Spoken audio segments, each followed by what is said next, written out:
ہاں جی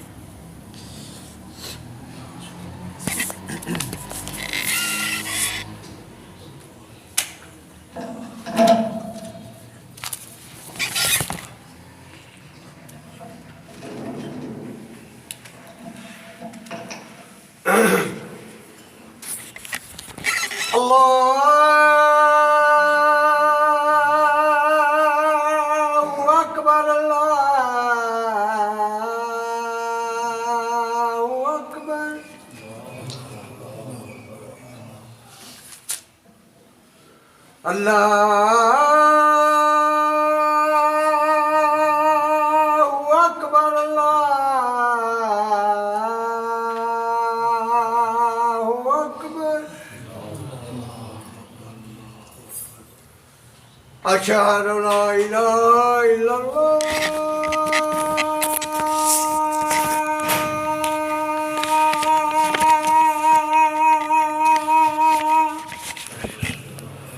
أشهد أن لا إله إلا الله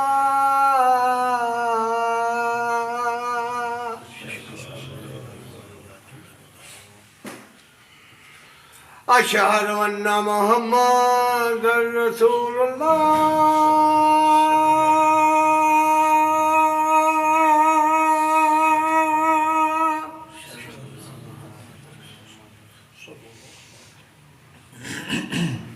أشهد أن محمد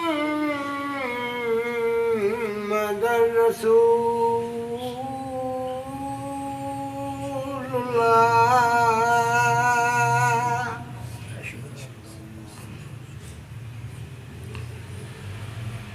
هيا على السلام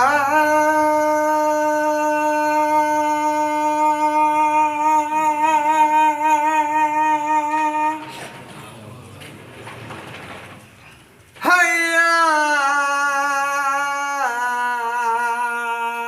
على السلام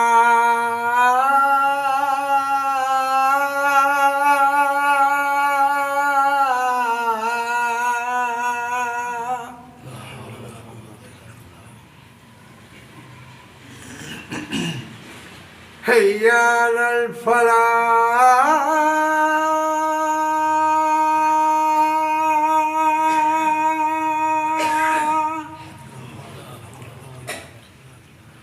هيا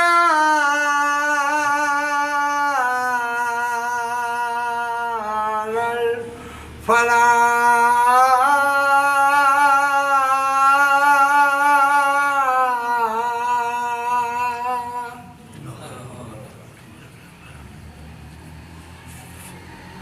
الله أكبر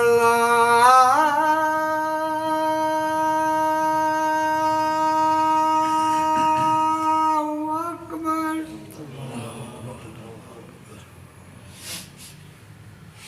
لا إله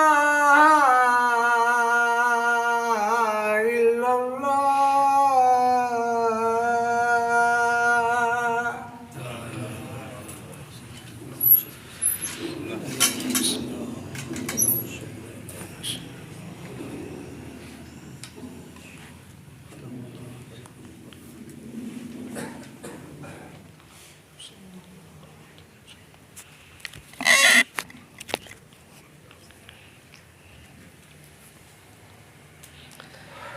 السلام علیکم ورحمۃ اللہ وبرکاتہ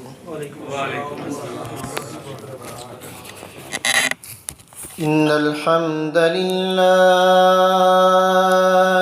نحمده ونستعينه ونستغفره ونعوذ بالله من شرور أنفسنا ومن سيئات أعمالنا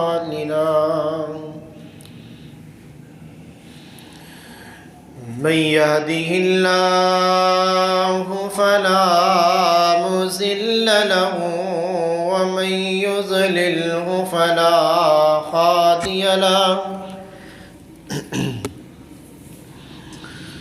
وأشهد أن لا إله إلا الله وحده لا شريك له وأشهد أن محمدا عبده ورسوله أما بعد فإن خير الحديث كتاب الله وخير الهدي هدي محمد صلى الله عليه وسلم وشر الأمور محدثاتها وكل محدثة بدعة وكل بدعة ضلالة وكل ضلالة في النار. اللهم صل على محمد وعلى آل محمد كما صليت على إبراهيم وعلى آل إبراهيم إنك حميد مجيد. اللهم بارك على محمد وعلى آل محمد كما باركت على إبراهيم وعلى آل إبراهيم إنك حميد مجيد. رب اشرح لي صدري ويسر لي أمري واحلل عقدة من لساني يفقه قولي. اللهم انفعنا بما علمتنا وعلمنا ما ينفعنا وزدنا علما. رب ارحمهما كما ربياني صغيرا. وقال الله تبارك وتعالى في القرآن المجيد وما آتاكم الرسول فخذوه وما نهاكم عنه فانتهوا. حمد و ثنا کے بعد لا تعداد درود و سلام امام الانبیاء امام الحرمین سید الثقلین جناب محمد الرسول اللہ صلی اللہ علیہ وسلم کی ذات اقدس پر. حضرات محترم، قرآن کریم کی جس آیت کو میں نے آپ احباب کے سامنے تلاوت کیا ہے، اللہ تبارک و تعالیٰ کی پررحمت کتاب کا 28واں پارہ ہے. سورت کا نام سورۃ الحشر ہے. سورت کا پہلا رکوع اور پارے کا چوتھا رکوع ہے. اللہ تبارک و تعالیٰ نے قرآن کریم کی اس آیت میں ارشاد فرمایا ہے کہ لوگوں، میرا رسول تمہیں جو دے وہ لے لو. حضرات محترم، نبی کریم صلی اللہ علیہ وسلم کی زندگی یہ ہمارے لیے بہترین نمونہ ہے. آپ صلی اللہ علیہ وسلم نے اپنے اصحاب کو، اپنے ساتھیوں کو چند وصیتیں کی ہیں. مثال کے طور پر لا الہ الا اللہ ہے، بسا اوقات نماز ہے، بسا اوقات روزہ ہے، بسا اوقات حج ہے، دیگر احکامات. تو نبی صلی اللہ علیہ وسلم نے اگرچہ وہ اپنے اصحاب کو کہا ہے تو وہی حکم ہر ایک مسلمان کے لیے ہے. تو آج کا خطبہ جمعہ ہے کہ نبی کریم صلی اللہ علیہ وسلم کی وصیتیں. حضرات محترم، آپ صلی اللہ علیہ وسلم کی پہلی وصیت وہ ہے کہ جو انسان اپنے دل سے لا الہ الا اللہ کا اقرار کرتا ہے نا، اللہ تبارک و تعالیٰ قیامت کے دن اس شخص کو میرے پیغمبر کی شفاعت عطا فرما دے گا. نبی صلی اللہ علیہ وسلم کے صحابی، صحیح بخاری کی حدیث ہے، حضرت ابو ہریرہ رضی اللہ تعالیٰ عنہ کہتے ہیں، میں نے کہا یا رسول اللہ، من اسعد الناس بشفاعتک یوم القیامہ، کہ قیامت کے دن آپ کی شفاعت کا سعادت مند کون شخص ہوگا کہ آپ کی شفاعت جو ہے وہ اس کو نصیب ہو جائے گی. تو نبی کریم صلی اللہ علیہ وسلم نے فرمایا لقد ظننت یا ابا ہریرہ اللہ یسألنی عن ھذا الحدیث، ابو ہریرہ مجھے یقین تھا اس بات کا کہ اس مسئلے کے بارے میں، اس بات کے بارے میں تو ہی مجھ سے پوچھے گا. تو نبی کریم صلی اللہ علیہ وسلم نے فرمایا اسعد الناس بشفاعتی یوم القیامہ من قال لا الہ الا اللہ خالصا من قلبہ او نفسہ. آپ نے فرمایا جو شخص اپنے دل سے لا الہ الا اللہ کہہ دیتا ہے نا، کل قیامت کا دن ہوگا میں محمد الرسول اللہ صلی اللہ علیہ وسلم اس کی شفاعت کروں گا. یعنی نبی صلی اللہ علیہ وسلم کی شفاعت کا حقدار وہ شخص ہے جو شخص اپنے دل سے لا الہ الا اللہ کہتا ہے کہ اللہ کے علاوہ کوئی معبود نہیں ہے، کوئی حاجت روا نہیں ہے، کوئی مشکل کشا نہیں ہے، کوئی رازق نہیں ہے، کوئی اولاد دینے والا نہیں ہے، اللہ ہی ہے. یہ ہے، ہر چیز کی نفی کر دیتا ہے. فرمایا اس کا اقرار کرنے والے کو اللہ تعالیٰ قیامت کے دن میری شفاعت عطا فرما دے گا. اور پھر ایسے بندے کے لیے اللہ تبارک و تعالیٰ نے جنت کو حق قرار دیا ہے، یعنی پکا جنتی جس نے اپنے دل سے اقرار کیا لا الہ الا اللہ. نبی صلی اللہ علیہ وسلم کی حدیث ہے، حضرت عبادہ رضی اللہ تعالیٰ عنہ کہتے ہیں نبی علیہ السلام نے فرمایا من شہد لا الہ الا اللہ وحدہ لا شریک لہ وان محمدا عبدہ ورسولہ وان عیسی عبد اللہ ورسولہ وکلمتہ القاہا الی مریم وروح منہ. فرمایا جو شخص یہ گواہی دیتا ہے نا اللہ کے علاوہ کوئی معبود نہیں ہے اور محمد الرسول اللہ صلی اللہ علیہ وسلم اللہ کے رسول ہیں، اور حضرت عیسیٰ علیہ السلام بھی اللہ کے بندے ہیں، اللہ کے رسول ہیں، اللہ کا کلمہ ہیں جنہیں حضرت مریم علیہ السلام کی طرف القاء کیا ہے، اللہ کی روح ہیں. فرمایا جو شخص یہ اقرار کرتا ہے سار کہتا ہے والجنت حق والنار حق، جنت بھی حق ہے آگ بھی حق ہے. یعنی اللہ نے جنت بنائی ہے اس میں کوئی جھوٹ نہیں ہے، اللہ نے جہنم کو تیار کیا ہے نافرمانوں کو پھینکے گا وہاں پر، اس میں کوئی جھوٹ نہیں ہے. فرمایا یہ اقرار کرتا ہے. فرمایا نبی علیہ السلام نے ادخلہ اللہ الجنت علی ما کان علیہ من العمل، وہ انسان جیسے بھی عمل کرے گا اللہ تبارک و تعالیٰ اس کو جنت میں داخل فرما دے گا. اتنا عظیم عمل لا الہ الا اللہ، انسان جنت کا حقدار. اور پھر یہاں تک جو انسان لا الہ الا اللہ کہہ دیتا ہے نا اللہ تبارک و تعالیٰ اس کے لیے جنت کے 8 دروازے کھول دیتا ہے. اللہ کہتا ہے میرے بندے جا جنت میں جس دروازے سے گزرنا چاہتا ہے جنت میں چلا جا. صحیح بخاری کی حدیث یہی الفاظ ہے. تو اس میں تھوڑا سا اضافہ ہے، اس میں نبی صلی اللہ علیہ وسلم نے فرمایا آخر میں من ابواب الجنت الثمانیہ ایہا شاء لا الہ الا اللہ کہنے والے کو نا اللہ کہتا ہے تیرے لیے میں نے جنت کے 8 دروازے کھول دیے ہیں، تیرا دل جہاں سے چاہتا ہے تو جنت میں داخل ہو جائے.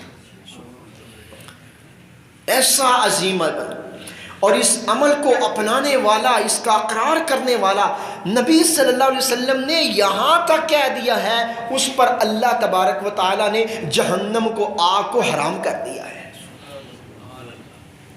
نبی صلی اللہ علیہ وسلم کی حدیث ہے، آپ نے فرمایا من شہد اللہ الہ الا اللہ وان محمدن رسول اللہ. فرمایا جو شخص یہ گواہی دیتا ہے نا اللہ کے علاوہ کوئی معبود نہیں، محمد الرسول اللہ صلی اللہ علیہ وسلم اللہ کے رسول ہیں.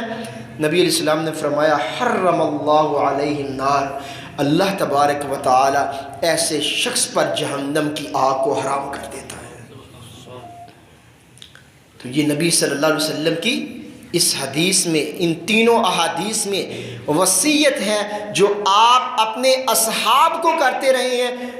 تو گویا کہ وہ آپ کی وصیت ہر مسلمان کے لیے ہے. قیامت تک آنے والا جو بھی میرے نبی کا امتی ہے اس کے لیے یہی حکم ہے، اپنے دل سے اقرار کر دے، تمام لوگوں کی نفی کر دے اور کہے صرف اللہ ہی ہے جو حاجات کو پورا کرنے والا ہے، مشکل کشا ہے، نظر و نیاز صرف اللہ کے نام کی ہے اور اولاد دینے والا اللہ ہے۔ اقرار اللہ کہتا ہے تو کر لے، اللہ کے پاک پیغمبر کہتے ہیں میں شفاعت بھی کروں گا، جنت کی آگ بھی تجھ پر جو ہے وہ حرام ہو جائے گی۔ اتنا افضل عمل۔ دوسری وصیت نبی صلی اللہ علیہ وسلم کی وہ ہے کہ اے بندے توحید پر قائم رہے، جب سوال کر اللہ سے کر، جب مدد مانگ اللہ سے کر، اللہ کے احکام و مسائل کی تو حفاظت کر، پریشان نہیں ہونا، کائنات کا رب تیری حفاظت فرمائے گا۔ نبی صلی اللہ علیہ وسلم کی حدیث ہے سنن ترمذی کے اندر، آپ صلی اللہ علیہ وسلم کے صحابی سیدنا عبداللہ بن مسعود رضی اللہ تعالیٰ کہتے ہیں ایک دن آپ صلی اللہ علیہ وسلم کے پیچھے سواری میں بیٹھا ہوا تھا تو نبی علیہ السلام نے فرمایا یا غلام احفظ اللہ، پہلے فرمایا انی اعلمک کلمات، تجھے چند کلمات نہ سکھاؤں؟ قل تو بنا، کیوں نہیں اللہ کے نبی سکھائیں؟ آپ فرمانے لگے احفظ اللہ یحفظک اللہ، اللہ کی تو حفاظت کر، کائنات کا رب تیری حفاظت فرمائے گا۔ کیا مطلب؟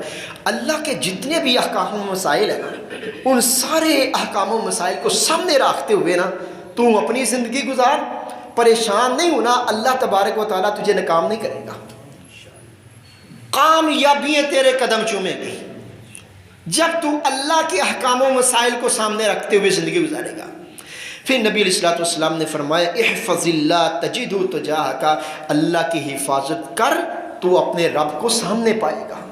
ظاہر بات ہے جب انسان اپنی زندگی قرآن و حدیث کے مطابق گزارے گا نا، کوئی بھی غلط کام کرنے لگے گا نا فوراً اس کے سامنے آ جائے گا میرا رب مجھے دیکھ رہا ہے۔ اس لیے فرمایا اللہ کی تو حفاظت کر، اپنے رب کو تو بالکل اپنے سامنے پائے گا۔ پھر آگے اتنی پیاری میرے نبی صلی اللہ علیہ وسلم نے فرمایا وَإِذَا سَأَلْتَ فَاسْأَلِ اللَّهِ، جب سوال کر اپنے رب سے سوال کر، دور دراز جانے کی کوئی ضرورت نہیں ہے، رات کو اٹھ کر اپنے رب کے سامنے 2 رکعتیں پڑھا صبح، وَإِذَا سَأَلْتَ فَاسْأَلِ اللَّهِ، اللہ سے سوال کر، اللہ تیرے سوال کو پورا کرے گا۔ وَإِذَا اسْتَعَنْتَ فَاسْتَعِنْ بِاللَّهِ، اگر تو نے مدد مانگنی ہے تو اپنے رب سے مدد مانگ، اپنے رب سے مدد مانگ۔ وہ رب جو ہے انسان مشکلوں میں پھنسا ہوا ہونا، جب اپنے رب کو پکارے کائنات کا رب تو اس وقت بھی انسان کی سنتا ہے۔ مشرکین مکہ جب پھنسا کرتے تھے وہ پانیوں میں سمندروں میں تو وہاں پر کس کو پکارا کرتے تھے؟ کہا کرتے تھے یہاں پر تمہارے بت کام نہیں آنے، یہاں پر کام آنا ہے تو محمد رسول صلی اللہ علیہ وسلم کا رب کام آنا ہے۔ فرمایا وَإِذَا اسْتَعَنْتَ فَاسْتَعِنْ بِاللَّهِ، جب مدد مانگے اللہ کی مدد مانگ، اور فرمایا پھر یاد رکھ بیٹا دنیا کے سارے لوگ مل جائیں، ایک طرف ہو جائیں، تجھے نقصان پہنچانا چاہے نا تجھے نقصان وہی ملنا ہے جو اللہ نے تیری تقدیر میں لکھ دیا ہے، اور دنیا کے سارے لوگ مل کر تجھے فائدہ پہنچانا چاہیں تو نبی علیہ السلام نے فرمایا تجھے فائدہ وہی پہنچنا ہے جو اللہ نے تیرے مقدر میں لکھ دیا ہے۔ فرمایا یاد رکھ اللہ تبارک و تعالیٰ نے قلم اٹھا لیے ہیں، صحیفے خشک ہو چکے ہیں، یعنی نبی علیہ السلام نے اس حدیث میں جو اپنے صحابی کو وصیت کی ہے وہ توحید کی وصیت کی ہے کہ جب بھی پکارنا ہے تو اپنے رب کو پکارنا ہے، اللہ کے علاوہ تیری حاجتوں کو پورا کرنے والا کوئی نہیں ہے۔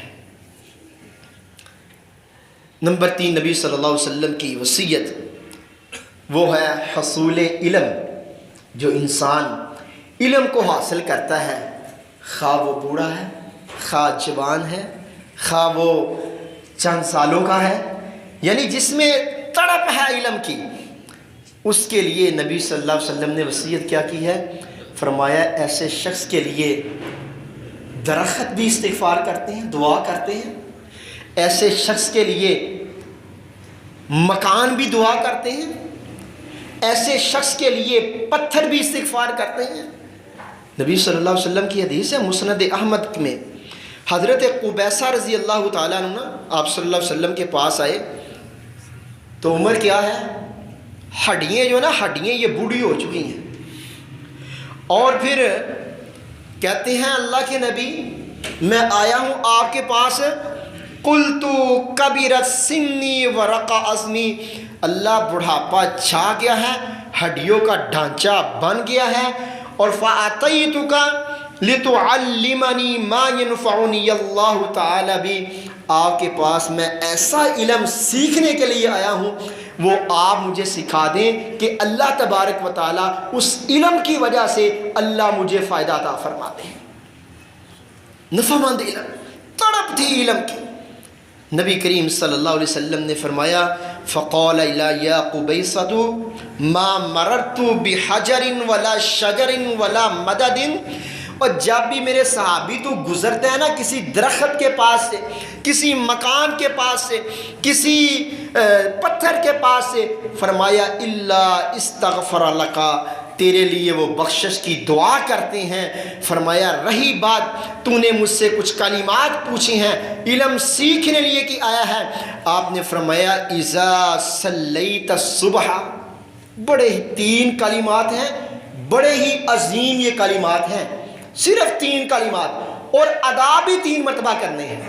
نبی علیہ الصلوۃ والسلام نے فرمایا اذا صلیت الصبح، جب تم صبح کی نماز پڑھ لینا، فقل ثلاث، تو 3 مرتبہ یہ کلمات کہا کر، سبحان اللہ العظیم وبحمدہ، سبحان اللہ العظیم وبحمدہ، فرمایا 3 مرتبہ ان کلمات کو تو پڑھ لیا کر، اس کا فائدہ کیا ہے؟ فرمایا تعافو من العما والجزام والفلج، ان کو فجر کے بعد 3 مرتبہ پڑھنا تیرا کام ہے، اللہ تبارک و تعالیٰ تجھے اندھا نہیں کرے گا۔ نمبر 1 فضیلت۔ نمبر 2 نبی علیہ الصلوۃ والسلام نے فرمایا کبھی تجھے کوڑ کی بیماری نہیں لگے گی۔ نمبر 3 نبی علیہ الصلوۃ والسلام نے فرمایا کبھی تجھے فالج نہیں ہوگا۔ 3 کلمات، سبحان اللہ العظیم وبحمدہ، 3 مرتبہ جو فجر کے بعد 3 مرتبہ پڑھ لیتا ہے، نہ اندھا ہوگا، نہ اسے کوڑ کی بیماری لگے گی، اور نہ ہی اس کو فالج آئے گا، فالج کی بیماری بھی قریب نہیں آئے گی۔ پھر فرمایا اپنے رب سے سوال کیا کر، اللہم انی اسألک مما عندک، اللہ میں تجھ سے سوال کرتا ہوں ہر اس چیز کا جو تیرے پاس ہے، یعنی اللہ میں تجھ سے تیرے خزانوں کا سوال کرتا ہوں۔ پھر نبی علیہ الصلوۃ والسلام نے فرمایا وافظ علی من فضلک، اپنے رب سے دعا کیا کر اللہ مجھ پر اپنا فضل فرما، اور پھر دعا کیا کر وانشر علی من رحمتک، اللہ مجھ پر اپنی رحمت کی برکھا برسا دے، اور پھر دعا کیا کر اپنے رب سے وَأَنزِلْ عَلَيَّ مِن بَرَكَاتِكَ، اللہ مجھ پر اپنی برکتوں کے دروازے کھول دے۔ نبی علیہ الصلوۃ والسلام نے فرمایا صبح کے وقت یہ دعا کیا کر۔ کیسے عظیم کلمات، صحابی کو نبی صلی اللہ علیہ وسلم نے وصیت کی ہے کہ اللہ تجھے 3 بیماریوں سے محفوظ رکھے گا، یہ آپ کی وصیت ہے۔ سبحان اللہ العظیم وبحمدہ، ان کلمات کو ادا کیا کر 3 مرتبہ، اللہ تجھے بیماریوں سے محفوظ رکھے گا۔ نبی صلی اللہ علیہ وسلم کی 4تھی وصیت وہ ہے کہ کوئی حاجت مند ہے نا، اس کے ساتھ تعامل کرنا، اس کی پریشانی کو دور کرنا۔ یہ نبی علیہ الصلوۃ والسلام نے وصیت فرمائی ہے۔ اس کا اجر کتنا ہے، اس کا فائدہ کتنا ہے؟ جب انسان کسی سے دنیا کی کوئی تنگی کو دور کرتا ہے نا، اللہ تعالیٰ قیامت کے دن کی تنگیوں کو دور فرما دے گا۔ نبی صلی اللہ علیہ وسلم کی حدیث ہے، فرمایا المسلم اخو المسلم، مسلمان کا کیا ہے؟ بھائی ہے۔ فرمایا لا یظلمہ ولا یسلمہ، مسلمان اپنے مسلمان بھائی پر ظلم نہیں کرتا، بے یار و مددگار نہیں اس کو چھوڑتا، جب اس کو کہیں مصیبت پریشانی آ جائے اس کی مدد کرتا ہے۔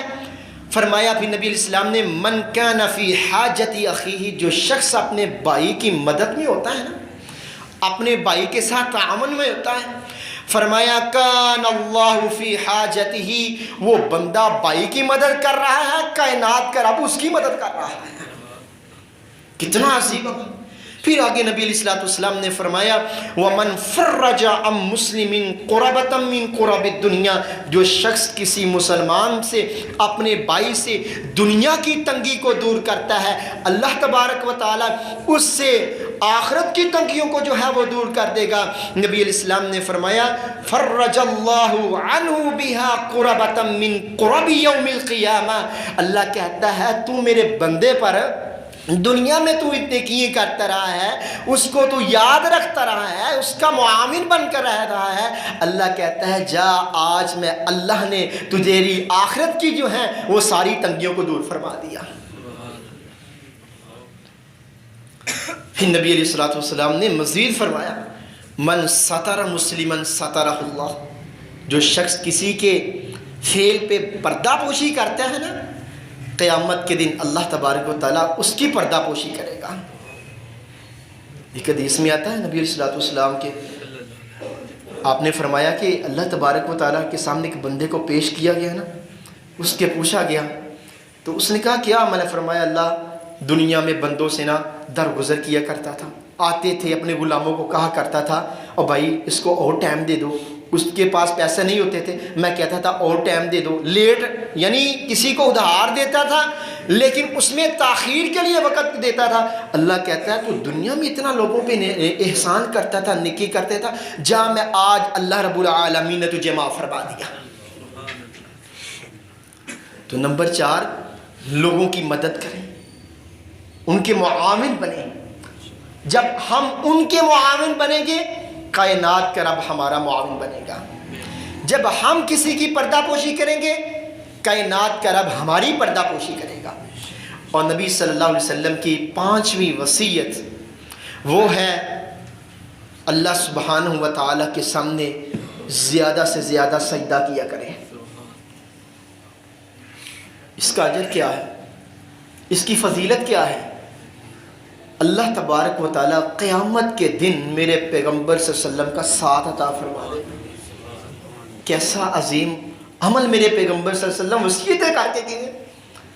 ثابت ہے نا سیدنا ربیعہ رضی اللہ تعالیٰ کہتے ہیں نبی علیہ الصلوۃ والسلام کے ساتھ نا میں رات گزارا کرتا، تہجد کے وقت آپ اٹھتے، آپ صلی اللہ علیہ وسلم کے سامنے پانی لاتا، آپ کا وضو کرواتا۔ ایک دن آپ نے فرمایا اے ربیعہ بن کعب اسلمی مانگ مجھ سے، کیا مانگنا چاہتا ہے؟ کہنے لگے اللہ کے نبی کسی چیز کی ضرورت نہیں، قیامت کے دن میں آپ کا ساتھ مانگنا چاہتا ہوں، اللہ مجھے آپ کا ساتھ دے دے۔ نبی علیہ الصلوۃ والسلام نے فرمایا کثرت سے سجدے تو کیا کر، قیامت کے دن کائنات کا رب تجھے میرا ساتھ عطا فرما دے گا۔ نبی صلی اللہ علیہ وسلم کے ساتھ کا ذریعہ ہے کہ زیادہ سے زیادہ سجود کیے جائیں، آپ کے رب کے سامنے جو ہے وہ سجدے میں گر گرائیں۔ اور یقیناً یہ سجدے میں سب سے زیادہ انسان اللہ کے قریب ہوتا ہے۔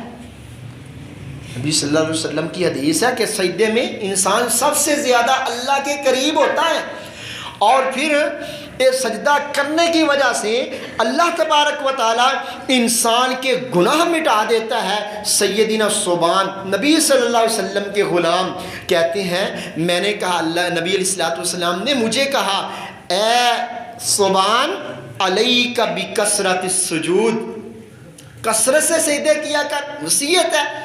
فرمایا فَإِنَّكَ لَا تَسْجُدُ لِلَّهِ سَجْدَةً إِلَّا رَفَعَكَ اللَّهُ بِهَا دَرَجَةً وَحَطَّ عَنْكَ بِهَا خَطِيئَةً، اپنے رب کے لیے تو ایک سجدہ کرتا ہے نا، اس سجدہ کرنے کی وجہ سے اللہ تجھے نیکی بھی عطا کرتے ہیں، اللہ تیرے گناہ بھی مٹاتے ہیں۔ اتنا عظیم عمل۔ پھر نبی علیہ الصلوۃ والسلام نے فرمایا ما من عبد مسلم سجد للہ سجدۃ، جب انسان اپنے رب کے لیے سجدہ کرتا ہے، اپنے رب کو راضی کرنے کے لیے، اللہ تبارک و تعالیٰ اس سجدہ کرنے کی وجہ سے اس کے گناہ بھی مٹاتا ہے، اللہ تبارک و تعالیٰ اس کے درجات بھی بلند کر دیتا ہے۔ نبی علیہ السلام نے فرمایا فَاسْتَكْثِرُوا مِنَ السُّجُودِ، اور لوگوں زیادہ سے زیادہ سجدے کیا کرو، سجدوں کے ذریعے انسان اللہ کا قرب حاصل کر سکتا ہے۔ یقیناً جس شخص نے اللہ رب العالمین کا جس کو قرب مل گیا نا، وہ انسان کامیاب ہے، وہ ناکام نہیں ہو سکتا۔ تو نبی صلی اللہ علیہ وسلم نے چھٹا عمل یعنی 5واں وصیت، لوگوں کثرت سے سجدے کیا کرو۔ نمبر 6 نبی علیہ السلام نے فرمایا کثرت سے صدقہ دیا کرو۔ اس کا فائدہ کیا ہے؟ انسان کے گناہ بھی مٹتے ہیں، صدقہ دینے کے ساتھ انسان عذاب قبر سے محفوظ رہ سکتا ہے۔ نبی صلی اللہ علیہ وسلم کی حدیث ہے، حضرت ابن حبان میں قعب بن عجرہ رضی اللہ تعالیٰ عنہ، آپ صلی اللہ علیہ وسلم نے فرمایا اِنَّهُ لَا يَدْخُلُ الْجَنَّةَ لَحْمٌ وَلَا دَمٌ نَبَتَ عَلَى صُحْتٍ، جس گوشت کی، جس خون کی حرام کمائی سے پرورش ہوئی ہے نا، آپ نے فرمایا وہ جنت میں نہیں جا سکتا۔ حرام کی کمائی سے کوئی خون، کوئی گوشت جس کی پرورش ہوئی ہے ایسے مال سے، آپ نے فرمایا جنت میں نہیں جا سکتا۔ نبی علیہ السلام نے فرمایا الناس غادیان، لوگ 2 قسم کے ہیں۔ آپ نے فرمایا ایک تو وہ ہے جو لوگ اپنے نفس کو آزاد کرتے ہیں، آزاد کرنے میں کامیاب ہو جاتے ہیں، ایک وہ ہے جو اپنے نفس کو جو ہے وہ تنگی میں ڈالتے ہیں، قید میں ڈال لیتے ہیں۔ اور آپ نے فرمایا میرے صحابی سن میری بات، فرمایا الصلاۃ قربان، یہ نماز اللہ کے قرب کا ذریعہ ہے۔ پھر نبی علیہ السلام نے فرمایا والصوم جنہ، روزہ ڈال ہے۔ فرمایا والصدقۃ، یہ صدقہ جو ہے یہ انسان کے گناہوں کو اس طرح ختم کر دیتا ہے، فرمایا جس طرح چٹان کے اوپر برف جو ہے وہ پھسل کر چلی جاتی ہے۔ ایک حدیث میں نبی علیہ السلام نے فرمایا یہ صدقہ جو ہے جب انسان کرتا ہے نا، اس کے گناہوں کو اس طرح مٹا دیتا ہے جس طرح آگ جو ہے وہ پانی کو مٹا دیتی ہے۔ ایک حدیث میں نبی علیہ السلام نے فرمایا یہ صدقہ جو ہے یہ انسان کی قبر میں آگ کو جو ہے وہ بجھا دیتا ہے۔ تو نبی کریم صلی اللہ علیہ وسلم کی یہ وصیتیں ہیں جو آپ نے اپنے اصحاب کو کی ہیں، اپنے ساتھیوں کو کی ہیں۔ تو نبی علیہ السلام کی وصیتیں جہاں آپ کے اصحاب کو آپ نے کی ہیں، یہ قیامت تک آنے والے ہر مسلمان کے لیے ہے۔ جو بھی اس کو اپنائے گا، اس پر عمل کرے گا، اللہ تبارک و تعالیٰ اس کو کامیابیوں سے نوازے گا، اللہ کے قرب کا ذریعہ بھی ہے، مال میں اضافے کا ذریعہ بھی ہے۔ اس لیے نبی علیہ السلام نے فرمایا سجود بھی کیا کرو، صدقہ بھی کیا کرو، نمازیں بھی پڑھا کرو، اور حرام سے جو ہے وہ بچو۔ اللہ سے دعا ہے جو میں نے بیان کیا آپ احباب نے سنا، اللہ مجھے آپ کو اس پر عمل کی توفیق دے۔ وآخر دعوانا الحمدللہ رب العالمین۔